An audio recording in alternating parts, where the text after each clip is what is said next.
Hello, ഞാനിന്നോട് നിങ്ങളെ introduce ചെയ്യുന്നത് നമ്മുടെ ഒരു ഹോം ഓട്ടോമേഷൻ സൈറ്റാണ്.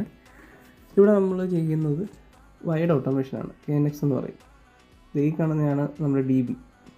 ഇവിടെ നമുക്ക് ഇപ്പോൾ വരുന്ന പാർട്ടെന്ന് പറഞ്ഞാൽ ആദ്യമേ കേബിൾ ഡ്രസ്സിങ് ആണ്.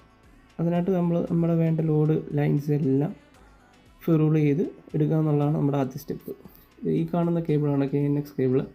ഇതിലേക്കാണ് നമ്മൾ ടച്ച് സ്വിച്ചും കാര്യങ്ങളും എല്ലാം കണക്ട് ചെയ്യുന്നത്. ഓക്കെ, നമ്മൾ ഫിറോളിങ്ങും കാര്യങ്ങളെല്ലാം കഴിഞ്ഞിട്ടുണ്ട്. ഇനി അടുത്ത് ഇതിനെ വൃത്തിയായിട്ട് നമ്മൾ ഡ്രസ്സ് ചെയ്യുക എന്നുള്ളതാണ്. ഇതിനകത്തിരിക്കുന്ന ഈ വൈറ്റ് ഐറ്റമാണ് നമ്മുടെ മെയിൻ സാധനം. അത് ആക്ച്വേറ്റേഴ്സ് എന്നാണ് പറയുക. ഇതിനേക്കാളും നമ്മൾ ലോഡും കാര്യങ്ങളും എല്ലാം കണക്ട് ചെയ്യുന്നു. ഓക്കെ, ഇതിലേക്ക് കണക്ട് ചെയ്യുന്നതെന്ന് പറഞ്ഞാൽ എല്ലാ വയറുകളും നമ്മൾ പ്രോപ്പറായിട്ട് ടെർമിനേറ്റ് ചെയ്യണം. അതിനായിട്ട് യൂസ് ചെയ്യുന്നതാണ് ഈ ലെഗുകൾ. ഇതാണ് അതിൻ്റെ പ്രൊഫഷണൽ വേ എന്ന് പറയുന്നത്.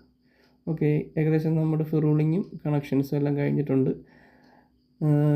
ഇനി നമുക്ക് ഇതിന് ടെസ്റ്റിംഗ് റൗണ്ടാണ്.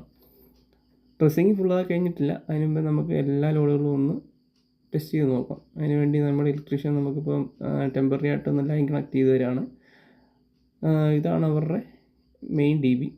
പക്ഷേ നമ്മളെപ്പോഴും യൂസ് ചെയ്യുന്നത് ഇൻവെർട്ടർ DB ആയിരിക്കും. അതിൽ നിന്നാണ് നമ്മുടെ DBയിലേക്ക് പവർ വരുന്നത്. നമുക്ക് ഇൻവെർട്ടർ ലൈൻ മാത്രം മതി.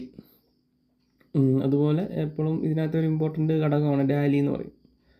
ഡിമ്മിങ്ങിന് വേണ്ടി യൂസ് ചെയ്യുന്ന ലൈൻ, അതായത് നമ്മുടെ ഒരു ആംബിയൻസ് കിട്ടാൻ വേണ്ടിയൊക്കെ യൂസ് ചെയ്യുന്നൊരു ലൈറ്റാണത്. ഇത് നമ്മുടെ ഏകദേശം മാനുവൽ ടെസ്റ്റിംഗ് ഒക്കെ കഴിഞ്ഞിട്ടുണ്ട്. ഇനി നമുക്കിതിനകത്ത് വരുന്നതെന്ന് പറഞ്ഞു കഴിഞ്ഞാൽ ഫൈനൽ ഡ്രസ്സിങ്ങും അതുപോലെ ഇതിൻ്റെ പ്രോഗ്രാമിങ്ങും കാര്യങ്ങളൊക്കെയാണ്. അത് ഞാൻ അടുത്തൊരു വീഡിയോയിൽ ഡീറ്റെയിൽ ആയിട്ട് ചെയ്യുന്നതായിരിക്കും. Okay, thank you.